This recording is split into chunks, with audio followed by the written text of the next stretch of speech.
하나님의 말씀을 봉독하겠습니다. 시편 112편 말씀을 모두 봉독하겠습니다. 할렐루야. 여호와를 경외하며 그의 계명을 크게 즐거워하는 자는 복이 있도다. 그의 후손이 땅에서 강성하며 정직한 자들의 후손에게 복이 있으리로다. 부와 재물이 그의 집에 있으며 그의 공의가 영구히 서 있으리로다. 정직한 자들에게는 흑암 중에 빛이 일어나나니 그는 자비롭고 긍휼이 많으며 의로운 이로다. 은혜를 베풀며 꾸어주는 자는 잘 되나니 그 일을 정의로 행하리로다. 그는 영원히 흔들리지 아니함이며 의인은 영원히 기억되리로다. 그는 흉한 소문을 두려워하지 아니하며 여호와를 의뢰하고 그의 마음을 굳게 정하였도다. 그의 마음이 견고하여 두려워하지 아니할 것이라.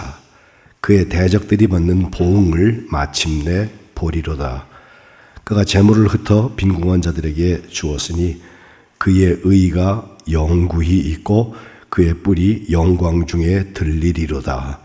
악인은 이를 보고 한탄하여 이를 갈며 소멸되리니 악인들의 욕망은 사라지리로다. 아멘. 이는 하나님의 말씀입니다.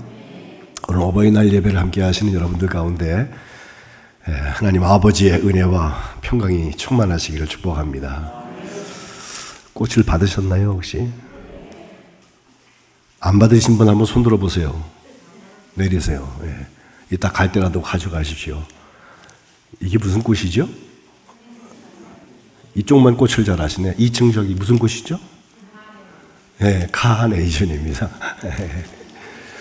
붉은색 카네이션, 우리가 어버이날 되면 자랑스럽게 자녀들이 달아주었다고 그걸 달고 나오셔서 걸어다니시는 분들도 길거리에서 뵙고 그러는데 참 귀하고 복된 풍습이라 생각돼요. 우리나라에서는 1956년도군요. 어머니 날이 시작되었습니다. 5월 8일. 그리고 17년이 지나서 1973년도에 아버지는 뭐냐 그래갖고 어버이날, 아버지 엄마의 날이라고 이름을 이제 바꿔서 지금까지 오고 있는데 한 70년쯤 오고 있는 부모님을 섬기고 감사하는 그 시간들. 사실 돌이켜보면요, 70년 전 시작할 때는요, 전쟁 끝나고 3년밖에 안 됐을 때예요. 이 나라가 얼마나 힘들고 어려웠어요. 그럴 때에도 살아남은 어머니, 우리를 살기 위해서 생명을 걸었던 그 어머니, 감사하면서 시작된 것이라 저는 그렇게 생각을 해요. 이게 어느 나라에서 왔나 보니까 미국에서 어머니 날 운동이 크게 있었는데 꼭 120년쯤 되었습니다. 지금도 미국에서는 5월 8일이 아니라 5월 두 번째 주일날, 예배하는 주일날 어머니 날이라고 지내고, 아빠들은 뭐냐면 6월 세 번째 주일, 올해는 6월 15일인데 6월 세 번째 주일을 아버지 날이라고 그래서 지내고, 7월 네 번째 주일에는 어버이날, 그렇게 해서 미국 사람들은 지내는데 그 카네이션 색깔을 구분을 합니다. 제가 우리 교회에서 처음 해보기 때문에 제가 이래라 저래라 말 안 하고 오늘 지내보거든요. 이렇게 아름다운 카네이션을 준비해 주셔서 감사를 드리는데, 이 빨간 카네이션은 사실은 어머니가 살아계신 분들이 주로 달았고요. 어머니가 천국 가신 분들은 흰색 카네이션을 달았습니다. 지금도 미국은 그렇게 합니다. 어버이날이 시작된, 특별히 어머니 날이 시작된 유래를 쭉 보면 미국의 동부에 워싱턴 DC 수도죠. 그 옆에 있는 주가 웨스트 버지니아인데 존 덴버가 부른 Take Me Home Country Road, 그 1971년도에 시작된 그 노래 굉장히 유명했고, 지금 버지니아주, 웨스트 버지니아주의 주가로 되어져 있는데, 그 노래에 보면 나를 내 고향에 데려달라고 그렇게 쭉 노래하면서 웨스트 버지니아 마운틴 마마, 엄마를 산을 엄마라고 이렇게 비유하고 있는데요. 그 주에 보면 그래프톤이라고 작은 도시가 있는데 거기 지금도 5천 명도 안 살아요. 인구가 작은 도시 있는데 지도 좀 보여주시죠. 따라오시죠. 오른쪽에 빨간 점 있는 데가 그 그래프톤이라고 하는 곳이고 거기에 한 어머니와 한 딸의 이야기가 전해지고 있어요. 엄마의 이름은 앤이고 딸의 이름은 안나입니다. 이름은 자비스 가정이고요. 왼쪽에 계신 분이 엄마고 오른쪽에 있는 분이 딸이에요. 앤과 안나. 앤이 거기 와서 살게 된 것은 원래 바깥 다른 곳에 살던 분인데 거기 와서 살면서 그 교회, 그 동네에 교회가 하나 지어지게 되는데 앤드류 감리교회라고 1837년도, 73년도에 그 교회가 건축이 되는데요. 저렇게 벽돌집으로 예쁘게 지어져서 반대쪽에서도 보시면 그 뜰에 그 잔디밭인데 이렇게 팻말이 하나 있잖아요. 그걸 좀 크게 보면 이렇게 되어 있어요. 여기는 국제적으로 어머니 날이 시작된 교회입니다 라고 하는 뜻이고요. 앤드류 감리교회. 우리 만안교회도 저런 거 하나 여기 앞에 서 있으면 참 좋을 것 같은데 우리 교회에서 시작된 일을 전 세계가 똑같이 하고 있다. 싫으신가 보다? 이 목사나 해라 이거지 여러분. 정말 의미 있는 일 아니에요, 그죠?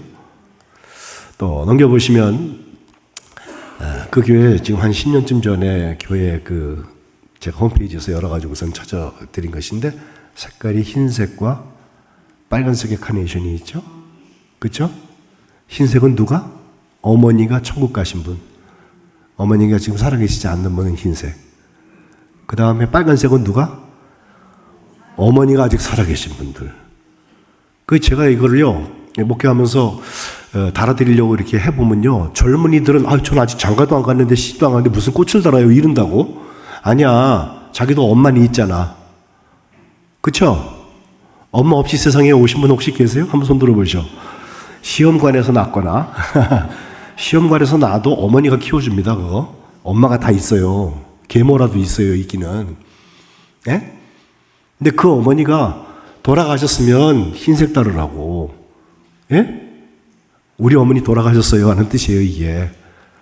또 아직 살아계시면 빨간색 따르라고요. 그게 청년이고 뭐 아이들이고 다 다는 거예요. 그 얘기 제가 잠깐 여러분께 하려고 그래요. 저렇게 흰색과 빨간색의 카네이션을 따는데 처음 어버이날이 어머니날이 시작되던 해가 1908년도 5월 10일입니다.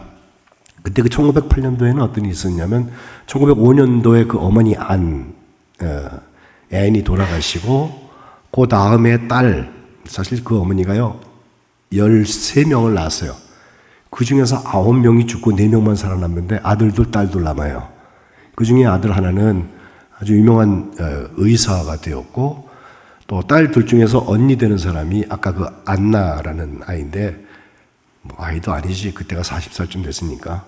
근데 어머니가 돌아가셨을 때 딸에게 그 어머니가 저 앤드류 교회에서 뭘 하셨냐면 교회 학교에서 선생님을 25년 동안 하시고 돌아가셨거든요. 그래서 한 30년쯤 전에 정확히 29년 전인데 어머니가 한번 성경 공부를 가르치는데 성경에 나오는 위대한 어머니들에 대한 얘기를 쭉 가르치신 후에 기도를 했던 것을 30년 지난 후에 그 딸이 기억을 해내요. 엄마가 그때 그런 기도했지. 1876년 5월 28일인데 뭐라고 기도하셨냐면 제가 바라고 기도합니다. 하나님, 누군가 전사님 열어주세요. 언젠가 기도문 좀 열어주세요. 누군가 언젠가 어머니날 그걸 좀 지정해서 세상의 모든 어머니들이 이 생명의 분야에 모든 분야에서 인류에 어떻게 기여했는지 그 헌신적인 봉사를 기억하게 하옵소서. 어머니가 그런 기도를 했대요. 앤이라는 엄마가 그걸 30년 후에 어머니 돌아가신 그때 딸이 기억을 해서 내년도에는 우리 교회에서 같이 추모 예배를 드렸으면 좋겠습니다. 그 추모 예배가 드려졌을 때 다시 한번 그녀가 얘기하기를 1년 후 우리 어머니 3주기가 되는데 그 추도 예배 때 어머니 날이 이제 시행이 되었으면 하면서 어머니 날 예배를 우리가 드립시다 라고 하면서 1908년도 5월 10일 날 처음 예배를 아까 그 교회당에서 드리게 되었습니다. 왜 흰색 카네이션을 드렸을까? 다시 사진으로 돌아오면 조금 전에 그 사진, 파벌관이 앞에 이렇게 있고요. 앞에 흰색 카네이션, 저 국화 아니고 카네이션입니다. 예, 카네이션을 쭉 이렇게 놔야죠. 저게 재작년에 그 교회 앞에 어머니 날 드린 그 강단 장식인데, 그리고 교인들이 다른 때는 한 3분의 1이나 차는데 어머니 날만 되면요, 다음 장 저렇게 가득 차가지고서는 같이 예배를 드리는 그런 교회가 돼 있어요. 근데 저 교회 그 꽃장식부터 여러 가지를 보면 흰색 카네이션을 쓰는 이유가 그 돌아가신 앤이라는 엄마가 좋아했던 곳이 흰색 카네이션이에요. 예, 빨간색 아니야, 흰색. 그래서 제가 흰색 좀 구해보세요 그랬더니 구할 수가 없어, 이거 빨간 거 했습니다. 우리 교회가 지금 그러는데 해오던 대로 올해까지는 해요. 근데 내년부터는 조화를 달더라도 흰색을 할 거야. 싫으세요? 예, 우리 다 엄마 돌아가셨다니까. 그래서 다 하는 거예요, 그거. 예, 제가 여기다 달고서 예배를 할 테니까 그렇게 하세요. 그러면서 그 꽃에 대해서 흰색 카네이션을 이렇게 설명했습니다. 흰색은 어머니의 사랑과 진실성, 순결, 그 폭넓은 사랑, 자애심을 상징합니다 하면서 이 카네이션의 향기, 여러분 맡아보시면 이런 냄새가 나는데, 그 향기는 어머니의 기억과 기도를 상징합니다. 그랬고, 카네이션 꽃이요, 이게 다 시들어갖고 죽을 때도 축 늘어져 죽는 게 아니라 이렇게 오므려 죽는데요. 그래서 어머니가 마치 자녀들을 품는 것처럼 가슴에 끌어안고, 또 어머니가 전화하셨나 봐요. 받으셔, 엄마. 네. 어디에요? 네, 당황하지 말고. 어머니가 천국에서 전화하셨나 보다. 자, 자녀들을 가슴에 끌어안는 어머니, 어머니의 사랑이 죽지 않는다라고 하는 것을 이 꽃에다가 이야기하면서, 내가 이 카네이션 흰색을 선택했을 때 내가 기억한 것은 우리 어머니의 흰색, 또 분홍색, 화이트 핑크라고 했는데 그 침대를 기억했다. 침대보나 어머니의 침대의 색깔을 기억했다라고 이야기하고 있습니다. 후에 안나 자비스는 이 어머니날 운동을 열어놓고 한 40년 정도를 더 살았는데, 한 10년쯤 지나가니까요, 어머니날에 처음 시작했던 그 정신은 다 어디 가고, 누가 신났냐면 꽃장사들이 신났어. 카네이션 팔아먹느라고, 돈 버느라고. 또 그날 같이 어머니 좋아하시는 음식 우리 지금 대접도 하고 그러잖아요. 용돈도 드리고 그러는데, 어머니가 좋아하는 케이크나 이런 것들을 자꾸 구하니까 또 과자업자들이 또 우리 신이 났어. 그리고 그 사람들이 돈을 버는 것에 대해서 굉장히 못마땅해갖고, 내가 하려는 건 그런 게 아니었습니다. 그래서 어머니날 폐지 운동도 나중에는 해요. 근데 폐지 운동했다는 것 때문에 방해받으니까 저 여자를 없애야 되겠다. 그래가지고 바로 그 꽃 파는 사람들하고 과자 파는 사람들이 작당을 해가지고 이 여자를 병원에 집어넣고 거기서 결국은 돌아가셔요. 84세를 일기로 돌아가시는데, 돌아가신 그날 장례를 하면서 저 앤드류 교회, 아까 교회에서 종을 84번을 쳤대요. 예? 뭐 이런 수많은 이야기들이 안나 자비스의 삶 가운데 있습니다. 어쨌든 흰 카네이션을 살면서 돌아가셨지만 그 부모님을 내게 주신 하나님께 감사를 드리고, 또 그 부모님을 향하여서 사랑한다고 마음 먹고 고백할 수 있는 것, 그게 우리들입니다. 또 하나는 아직 우리 빨간색 꽃을 다는 분들, 그러니까 엄마가 아직 살아계신 분들은 우리 부모님을 사랑한다고 표현을 좀 하십시오. 예, 나중에 저같이 부모님 총 가신 다음에는 하고 싶어도 못합니다. 그리고 엄마한테 가서 엄마 자랑을 좀 해주고, 엄마 기도 덕분에 내가 여기 살아있다고. 그리고 주 안에서 부모님께 순종하는 아름다운 결심들을 드리는 여러분 되시기를 축복합니다. 오늘 우리 원로 목사님의 둘째 딸이 같이 와서 예배를 드리는데 얼마나 보기 좋아. 부모님들이 이럴 때는 좀 자녀들 센스 있게 데리고 오는 거야. 그래야 제가 이런 얘기 해주잖아, 그죠? 싫으셔? 그런 걸 좀 센스를 가지고 해야지. 오면 내가 10만 원 줄게 와라 그래요. 그러면 따라와. 그럼 하나님께서 우리 만안교회 모든 가정들, 특별히 어버이를 복되고 온전하게 세워주시기를 축복합니다. 오늘 시편 112편을 말씀을 읽었는데 거기에 복된 어버이들에 대한 5가지 정도 특징이 나오는데 짧게 쭉 보면요. 첫 번째는 1절에 여호와를 경외해요. 하나님을 두려워할 줄 알아요. 그게 복된 어버이예요. 예? 여호와를 경외하는 어버이가 얼마나 복되냐면 하나님의 계명이라면 그게 그렇게 즐거워해요. 그걸 기뻐해요. 예? 세상에 무슨 개그 콘서트만 보면서 까깍까깍대고 웃고서는 그냥 지나가는 그런 사람들이 아니라 하나님의 계명이 얼마나 즐거운지 크게 즐거워한다 그랬거든요. 왜? 하나님을 두려워할 줄 아니까. 하나님의 말씀이라면 다른 거 내려놓을 수 있는 용기가 거기서 나오는 거예요. 그게 복된 어버이입니다. 두 번째 복된 어버이는 정직한 사람입니다. 제가 지금 대신방 중인데 가정 가보면 자녀들, 손주들을 위하여서 부모님, 할아버지, 할머니의 기도가 있어요.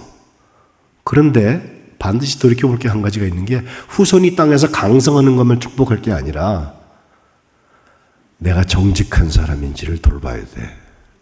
하나님 앞에 가식이 없는지, 앞뒤가 안 맞는 삶을 살고 있는 건 아닌지, 정직한 자들의 후손에게 복이 있다 그랬거든요. 예. 정직한 사람은 4절에 보면 흑암 중에 빛이 일어난다고 그랬고 거기 자비롭고 긍휼이 많고 의로운 사람이다 라고 설명하고 있습니다. 세 번째 특징은 부와 재물에 관한 것입니다. 예. 부모에게 돈이 많으면 우리가 금수저를 물고 태어난다고 요즘 말을 하는데 정말 그럴까요? 부와 재물이 그 집에 있는 어버이가 없는 사람보다 복된 어버이가 될 가능성은 있습니다만은 5절에 보면 은혜를 베풀고 꾸어주는 자가 잘 된다고 그랬어요.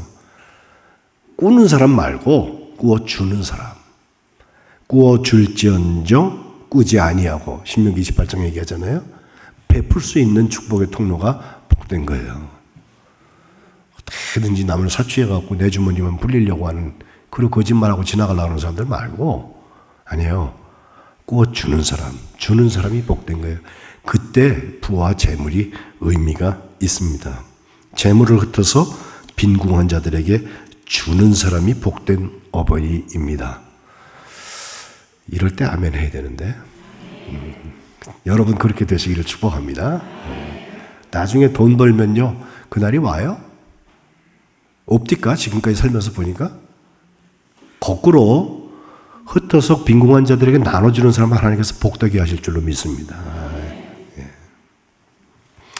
네 번째 특징은 공의라는 것인데 조금 이따가 제가 보겠습니다만 공의가 한 이틀 이럴 때 저럴 때만 만나는 게 아니라 영구히 서 있는 어버이, 그가 복되다. 어떻게 하나님의 공의를 살아갈까? 이거 하나님이 정말 옳다고 하시는 걸까? 끊임없이 고민하고 결심한 다음에는 마지막에 나오는 흔들리지 않는 사람, 견고한 사람, 이랬다 저랬다 하지 않는 사람. 예? 이렇게 5가지 특징을 제가 잠깐 말씀을 드리는데 이 중에서 3가지만 제가 여러분하고 특별히 강조점을 두어서 드리고 싶어요. 말씀드리고 싶어요. 그게 믿음의 역사를 이루기 때문에 그렇습니다. 첫 번째 것은 공의와 정의입니다. 오늘 3절 하반절에 그의 공의가 영구히 서 있으리로다 했고 9절 하반절에도 그의 의가 영구히 있다. 영원토록 그의 의와 공의가 있다고 하는 것인데 이것은 하나님의 판결에 맞는다는 거예요. 하나님이 보시고 옳다고 하시는 거예요.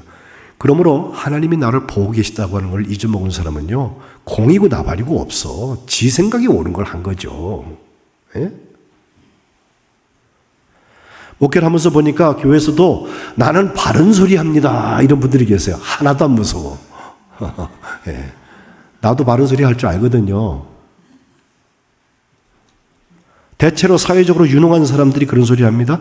기억력이 뛰어납니다. 논리 정연하게 설명할 줄 압니다. 화술까지 좋아서 그 집단에서 오래된 사람들일수록 이런 말 하기가 쉬워요. 우리는 이렇게 하는 게 옳다는 거예요. 과연 옳을까요? 그게 우리들의 속을 시원하게 해주는 사이다 발언이 될 수는 있어도 저는 그걸 거꾸로 증명해 보기를 그 사람의 가정을 보고 알아요. 그의 말이, 그분의 말이 남자든 여자든 그 자녀들에게 얼마나 먹히나 보면 대체로 알 수 있어요.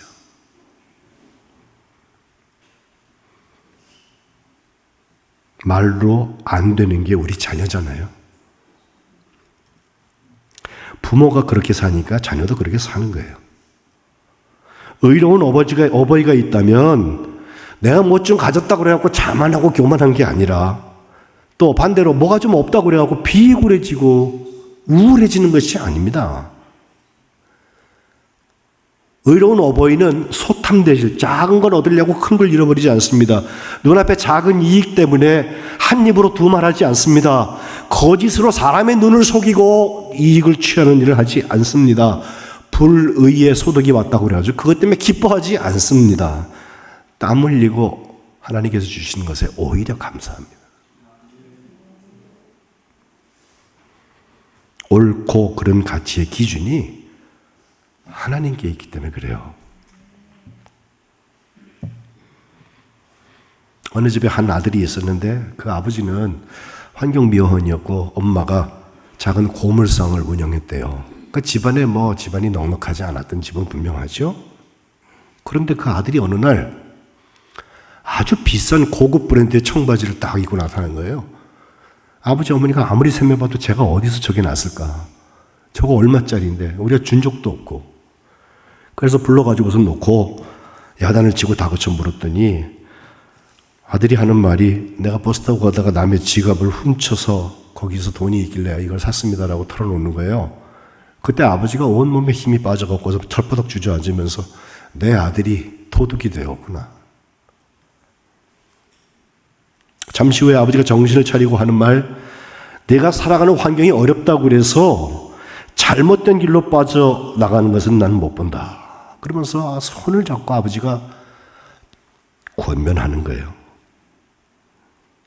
일이 이렇게 됐으니 우리 경찰서에 가서 자수하자. 그리고 경찰서로 아들을 데려가요. 조사를 하다 보니까 아들이 한 번 도둑질을 한 게 아니라 여러 번 한 일이 점점 발견되면서 결국 그 아들이 법정에 서게 됩니다. 아버지가 그 법정을 감당하는 아들의 모습을 보고서 마음이 아파서 병이 걸려가지고 심장마비로 세상을 떠나요. 재판이 일어났는데 그날 어머니가 울먹이면서 판사한테 하는 말이에요.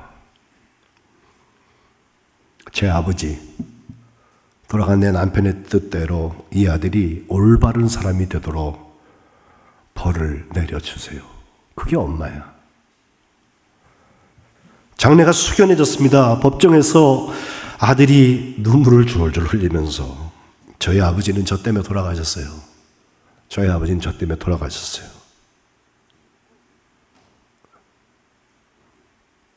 제가 잘못했습니다. 판결하는 시간이 되는데 판사가 선고하기를 처벌을 내리지 않겠습니다. 사람들이 깜짝 놀랐습니다. 그때 판사가 하는 말, 우리는 이처럼 훌륭한 아버지의 아들인을 믿기 때문에 판결하지 벌을 내리지 않겠습니다. 훌륭한 어버이를 둔 자녀가 곁길 가지 않는 것을 판사가 믿었기 때문입니다. 하나님이 보고 계시다. 보이지 않는 하나님이 우리를 보고 계시다. 이것만 믿어도 우리 딴 길 가지 않습니다.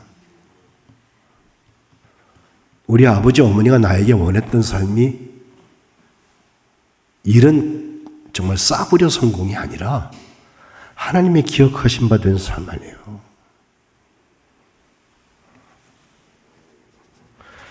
로마서 12장 1절 예배 시작을 읽었는데 하나님의 모든 자비하심으로 너희를 권한다. 너희 몸을 하나님께서 기뻐하시는 거룩한 제물로 드려라. 이것이 영적 예배라고 그랬는데 영적이라는 말이 로기코스라는 말은 합당하다, 분별이 된다, 이치에 맞는다, 합리적이라는 뜻을 가지고 있어요. 어떻게 영적 예배를 드리나? 세대를 본받지 않는 거예요. 마음을 새롭게 하여서 변화를 받는 거예요. 이제부터는 달리 사는 거예요. 잘못된 길을 가다가 어머니 기도 먼저 돌아오는 것만이 아니라 돌아온 다음에는 다른 삶을 사는 거예요. 하나님이 옳다고 하시는 게 뭘까? 작은 제스처지만 그 변화를 살아가는 거예요. 그래서 하나님의 뜻을 묻는데 하나님의 선하시고 기뻐하시고 온전하신 뜻이 무엇인지 그거 잘 분별해서 한 가지라도 하는 거예요. 예배 드릴 때만 듣고 그렇지요 그리고 그냥 가가지고 딴 옛날 사람대로 사는 게 아니라 그거 살아가는 거예요. 그게 믿음의 역사입니다. 우리들의 부모들은 이것을 가르치고 우리의 자녀들은 이것을 살아야 복된 가정이 될 것입니다. 복된 어버이들이요, 하나님의 선하시고 기뻐하시고 온전하신 뜻이 무엇인지를 분별하고 거기서부터 다시 시작하십시오. 지나간 날들 그걸 잘했으면 더 계승발전하겠지만 잘 못했다면 지금 거기서 다시 시작하세요. 그게 이 어버이날에 하나님께서 주시는 은혜요. 그게 내가 내 자녀들에게 줄 가장 큰 선물이 될 것입니다. 두 번째, 믿음의 역사를 이루는 어버이들, 복된 어버이들의 이야기를 오늘 저는 은혜에서 보고 싶은데 5절에 은혜를 베풀고 꾸어주는 자. 우리 원로 목사님의 둘째 딸이 은혜죠? 모르시는구나. 이 은혜예요. 이 은혜. 이름이 은혜야. 네. 저도 딸을 그리스도의 은혜라고 하고 기회라고 이름을 정하게 되었는데 은혜예요. 근데 은혜가요, 교회에서 보면 목사님 은혜 받았어요 그러세요. 틀린 말이 아니에요. 하나님이 주시는 거니까. 그런데 은혜는 받고 끝나는 게 아니라니까. 그 은혜 받은 것을 베푸는 거예요. 자기가 갖고 있는 게 은혜가 아니에요. 은혜를 베풀며 꾸어주는 자가 잘 된다. 그 일을 정의로 행한다라고 그랬어요. 은혜를 받은 것으로 끝나지 않고 그 은혜를 베풀기 시작할 때 믿음의 역사의 문들이 열려지는 거예요. 시편 37편 제가 좋아하기도 하고 사랑하는 사람들 가서 이 말씀을 잘 읽는데 한번 읽어봅시다. 시작. 악인은 꾸고 갚지 아니하나 의인은 은혜를 베풀고 주는도다. 은혜는 베풀고 주는 거예요. 악인은요, 꾼 다음에 안 갚는 게 악인이에요. 여러분들 중에도 있을지도 몰라. 예? 거기 25절 좀 가보면요. 25절 읽어봅시다. 내가 어려서부터 늙기까지 의인이 버림을 당하거나 그의 자손이 걸식함을 보지 못하였다 하면서 26절 그는 종일토록 은혜를 베풀고 꾸어 주니 그의 자손이 복을 받는도다. 아멘. 여러분 자손들이 복 받길 원하십니까? 은혜를 베풀고 꾸어 주세요. 그리고 왜 안 갚나 이자 안 주나 그러지 말고 주세요. 그러면 후이 되어서 너에게 돌려주신다고 주님 말씀하셨잖아. 또 못 갚는 사람 때문에 그들이 갚을 수 없는 거로 너에게 복이 되라고 주님 말씀하시잖아요. 은혜는 베풀어 주는 거예요. 거저 받았으니 거저 주는 거예요. 시간이 가도 저는 이 얘기를 꼭 해야 되겠습니다. 아주 평생토록 흉측하게 일그러진 얼굴로 숨어 살다시피 했던 한 아버지가 있었어요. 근데 그 아버지에게는 아내는 죽고 아들, 딸 둘이 있었는데 이 아이들을 자기가 이 화상한 얼굴로 키울 수가 없어서 고아원에 맡기고 자기는 시골에 들어가서 숨어 살았어요. 자식들은 엄마는 돌아가셨다고 그러고 아버지는 얼굴을 볼 수 없어요. 그러니 고아원에서 자라나면서 나는 버려진 애들이야 라고 생각하면서 원망하면서 자라났는데 어느 날 그 아버지가 그 고아원에 나타나요. 보니까 이 사람이야? 이상하게 생겼어요. 손도 막 붙어있고 손가락도 몇 개 없고. 야, 차라리 아버지 없는 게 낫겠다. 시간이 많이 흘러서 자식들이 성장해서 결혼하고 가정을 이루게 됩니다. 아버지는 여전히 사람들 앞에 모습을 나타내지 않고 혼자 그 외딴 집에서 연명하며 살고 있습니다. 몇 년이 더 지났는데 그 아버지가 돌아가셨다는 소식을 자식들이 들어요. 가보았습니다. 아버지 죽음 앞에 섰는데 그동안 뭐 아버지를 본 적이 있어야지 별 감동도 없어요. 자식이라니까 할 수 없이 여기 와 있는데 그 외딴 집에 가보니까 아버지의 차가운 주검이 하나 놓여 있고 거기 마을 노인 한 분이 문상 와서 하시는 말씀, 야, 니네 아버지가 평소 입버릇처럼 하셨던 말씀이 있는데 나 화장하는 거 싫다고 저 뒷산에 묻어달라고 그렇게 말씀했다는 거예요.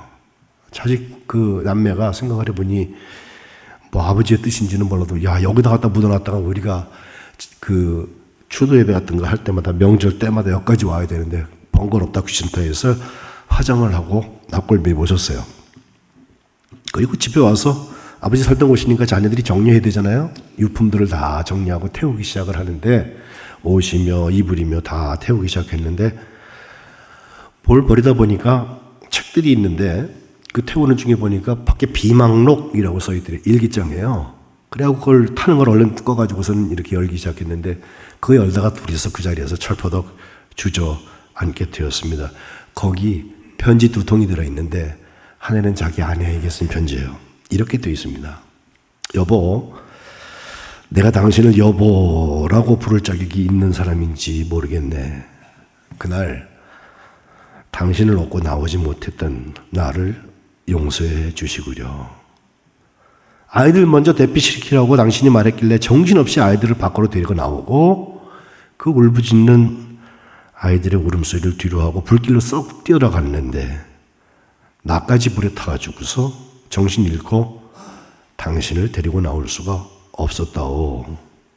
내가 죽더라도 당신을 먼저 구했어야 했는데 이제 내가 당신 곁으로 가게 되니 너무나 나를 나무라지는 말아주시오. 덕분에 아이들은 잘 커서 결혼해서 살고 있다오. 이 추한 나의 모습으로 인해서 내가 아버지로서 그들에게 해준 게 하나도 없지만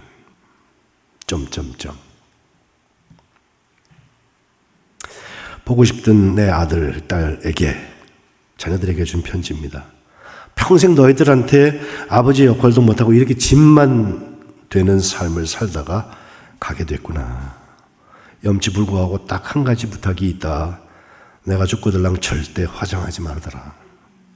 난 불이 너무 무섭고 두렵다. 싫다. 평생 밤마다 불에 타는 그 악몽에 시달리면서 30년을 넘게 살았으니 화장만은 말아다오 라고 썼는데 이미 아버지를 화장해서 납골묘에 모신 다음이었습니다. 이 짧은 얘기 속에서 제가 보는 거 하나는 그 아버지가 흉측한 모습으로 아이들에게 짐이 되기 싫어서 나타나지 않았던 건 알겠어요. 그들에게 실제로 아무것도 베풀어 준 게 없어요. 짐만 되었을지도 몰라요. 그러나 그 아버지와 그 어머니가 없었으면 그 아이들이 있을까요? 은혜를 베푼다는 게 뭐예요? 있는 거 남는 거 조금 주는 거예요? 그건 착한 사람은 누구나 해요. 어머니의 기도가 왜 위대합니까? 유창하게 하기 때문입니까? 아닙니다. 은혜라고 하는 것은 사랑이라는 그릇에서부터 꽃 피우는 거예요. 어머니는 그렇게 사랑했잖아요. 끝까지 사랑했잖아요. 따지지도 묻지도 않고 사랑하셨잖아요. 그래서 이용도 목사도 이름 중에 제일이 어머니다. 마음 중에 제일이 어머니의 마음이다. 눈 중에 제일은 어머니의 눈이다. 나의 오늘이 있는 것은 오로지 나의 어머니의 기도와 염덕의 인함이다 하면서 눈물의 자식은 망하지 않는다고 말하는 거예요. 그 눈물만 열심히 흘렸다고 그래갖고 어머니의 사랑이 끝나나요? 아니, 거기가 시작되는 곳이고 거기서 은혜를 베푸는 삶이 시작되는 거예요. 받은 은혜를 나누는 거예요. 그러므로 저는 이 어버이 주일에 여러분께 말씀드립니다. 복된 자녀들이 있다면 그 어버이의 사랑과 은혜에서 시작하십시오. 그래야만 하나님의 은혜가 여러분과 여러분의 가정에 흐르게 될 것입니다. 그리고 이것은 세 번째, 견고하고 흔들리지 않는 자리에서 나타납니다. 6절부터 보니까 영원히 흔들리지 않는다. 흉한 소문을 두려워하지 않는다. 여호와를 의뢰하고 그의 마음을 굳게 정하였기 때문이다. 그의 마음이 견고하여서 두려워하지 않을 것이다. 대적들이 받는 보응을 결국 보게 될 것이다 그랬는데, 이 흔들리지 않는 게 얼마나 소중한지 몰라요. 여러분, 믿음의 역사는 무풍지대, 아무런 문제도 없고 눈물도 없는 그곳에서 일어나지 않습니다. 오히려 믿음의 명가를 세운 사람들을 보면요, 남들보다 더 힘들고 어려운 환난과 시험이 있었는데 그 환난과 시험을 똑같이 받은 다음에도 그것 때문에 흔들리느냐 아니면 더 굳건해지느냐, 이 차이예요.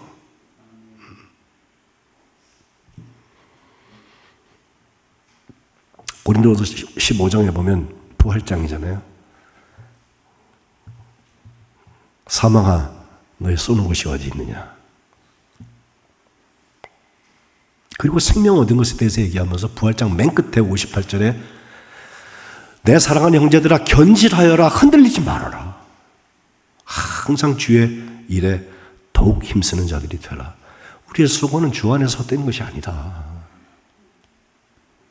흔들리지 말라고 얘기하고 있습니다. 오늘 마지막 찬송을 559장을 찬송할 텐데, 제가 신방을 해보니까 이 찬송을 집에 가정 찬송으로 정하신 분들이 계세요. 가정 예배 드릴 때 시작했겠다. 저희도 평생 저거 했기 때문에 부모님 묘소에 가면 지금도 저 찬송 불러요. 사철의 봄바람. 곡은 지금부터 45년 전에 감신에 입학했을 때 1학년 때 제게 교회 음악을 가르쳤던 구도의 장로님, 그분이 붙이셨고, 그분은 우리가 이 설교 전에 부른 그 찬송도 같이 지으신 분이신데, 저 노랫말을 누가 썼냐면 늘봄 전영태 목사님 쓰셨어요.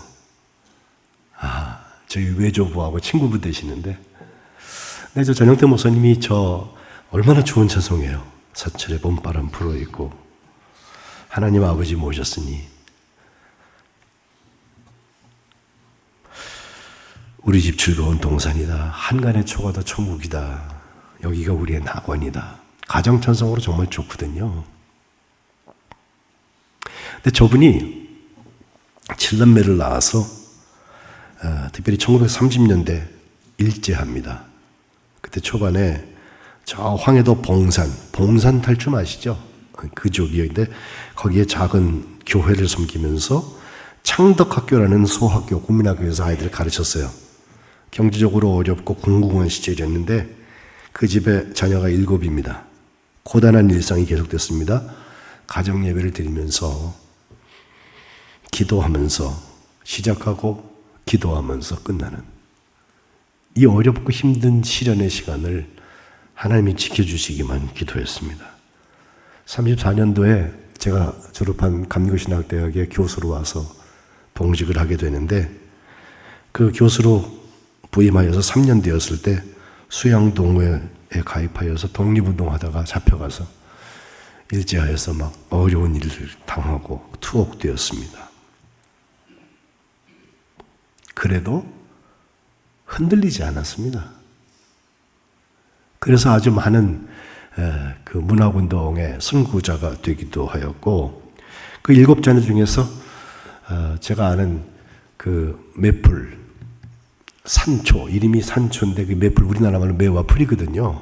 그 전산초 장로 그분은 1999년 고도에 돌아가시는데, 우리나라의 간호원들, 간호학의 제일 선구자가 되어서 간호학의 어머니가 되어서 연세대학에서 참 그 많은 가르침을 주시고, 그 가정에 장례 때 제가 가서 기도를 한 일이 있어요. 그러면서 그 아버지 되시는 전영태 목사님의 살아온 얘기들을 같이 듣게 되는데, 시험과 환란이 올 때 흔들리는 거 아니에요. 그럴수록 더욱더 든든해져서 세워지고 비 온 다음에 땅이 굳어지는 것처럼 굳건한 반석에 세움받는 가정을 만들어 가는 것입니다. 말씀 정리합니다. 3가지 기억하십시오. 공의, 하나님이 뭘 옳다 하시나. 2번째, 은혜와 사랑. 은혜는 사랑에서 일어나는 거예요. 베풀세요. 하나님의 축복이 내게서 흘러가게 하세요. 그리고 마지막, 흔들리지 마세요. 휘청휘청 자고 일어나니까 뭐 이상한 소식이 들려와서 흉흉한 데서 귀 이렇게 듣다 보면요, 정신없어. 아니에요. 하나님이 역사의 주인이시고 나의 삶을 주관하시는데 흔들릴 이유가 없습니다. 이것이 복된 어버이가 믿음의 역사를 이루는 방법입니다. 우리 만안교회 모든 교우들, 하나님의 공의와 하나님의 사랑, 은혜, 그리고 흔들리지 않는 반석 위에 가정들을 세워나가시기를 주님의 이름으로 축복합니다. 기도하겠습니다. 하나님, 어버이날, 어버이 주일을 지내면서 우리 부모 되시는 하나님의 아들, 딸들을 허락해 주셔서 저희의 오늘이 있음을 찬양하고 감사드립니다. 그 어버이들의 삶 가운데 하나님의 은혜의 인도하심이 있었사오니 이제와 남은 시간에도 하나님의 도우심을 더하여 주시고 그 어버이를 통하여서 주신 하나님의 은혜가 저희 가운데 흐르게 하여 주옵소서. 하나님이 옳다고 하시는 것을 구별할 수 있는 지혜를 주시고 그것을 감당할 수 있는 용기를 허락하여 주옵소서. 저희의 손이 열려져서 은혜가 베풀어지는 축복의 통로가 되게 하시고 흔들리지 아니하고 천국 장화에서 순례할 수 있도록 저희의 발걸음걸음을 주께서 지켜 주옵소서. 예수님의 이름으로 기도합니다. 아멘.